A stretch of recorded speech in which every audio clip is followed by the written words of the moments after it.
প্রিয় দর্শক, আমি এই মুহূর্তে অবস্থান করছি গোলাপ শাহর মাজারে, গুলিস্তান এই মুহূর্তে আছি। আসলে আপনারা জানেন যে গোলাপ শাহ মাজার রক্ষায় ঘিরে রয়েছেন শত শত ভক্তরা। আসলে ফেসবুকে গুলিস্তানে গোলাপ শাহ মাজার ভাঙ্গা কর্মসূচি ইভেন্ট তৈরি করে 11ই সেপ্টেম্বর গুলিস্তানে গোলাপ শাহ মাজার ভাঙ্গার হুমকি দেওয়া হয়। সেখানে প্রায় 22,000 মানুষ সাড়া দিয়েছিল।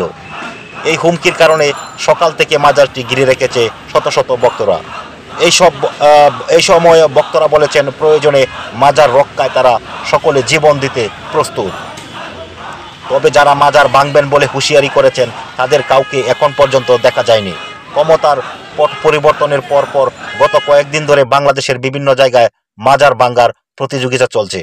আপনারা তো বিগত দিনে জানতেই পেরেছেন যে আসলে মাজার ভাঙ্গার একটা মোটামুটি ভালো একটা প্রতিযোগিতা চলছে বিভিন্ন জায়গায়। এই নিউজ আমরা পেয়েছি, পত্রিকায় দেখেছি, বিভিন্ন চ্যানেলের মাধ্যমে আমরা জানতে পেরেছি যে আসলে বিভিন্ন জায়গায় আসলে যে এই মাজার ভাঙ্গার কাজটি চলতেছে। তা আসলে আজ শুক্রবার 13ই সেপ্টেম্বর দুপুর 2টার দিকে সরজমিনে গোলাপ শাহ মাজার ঘুরে দেখলাম। মাজারের চারদিকে শতাধিক বক্তারা অবস্থান করছে। ভক্তদের বড় একটা অংশ মাজারের চারদিকে বিভিন্ন গলিতে অবস্থান করতে দেখা গেছে। এদিকে মাজারের সামনে কেউ কেউ সিজদা করছেন, আবার কেউ কেউ প্রার্থনা করছেন। অনেকেই প্রতিবাদ জানাতে জড়ো হয়েছেন। পাশাপাশি মাজার ভাঙ্গা দেখতে আসা উৎসুক জনতার লক্ষ্য করা গেছে।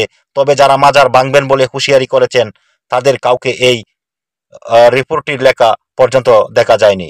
মাজারের সামনে দাঁড়িয়ে সুফি কমিটির আহ্বায়ক সৈয়দ গুলাম মঈনুদ্দিন ইজওয়ারি বলেন, মানুষ সঠিক কথা পেয়ে যারা যায় বলে তারা পাগল ফকিরকে টকিয়ে রাখতে চায়, কেননা তাদের ধর্ম ব্যবসায় আঘাত লাগে।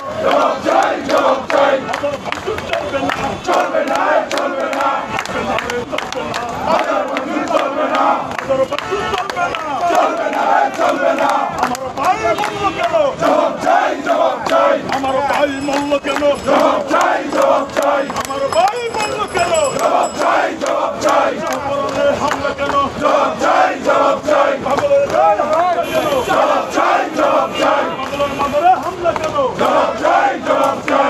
মাজারে হামলা কেন? জবাব চাই, জবাব চাই। মাজারে হামলা কেন? জবাব চাই, জবাব চাই।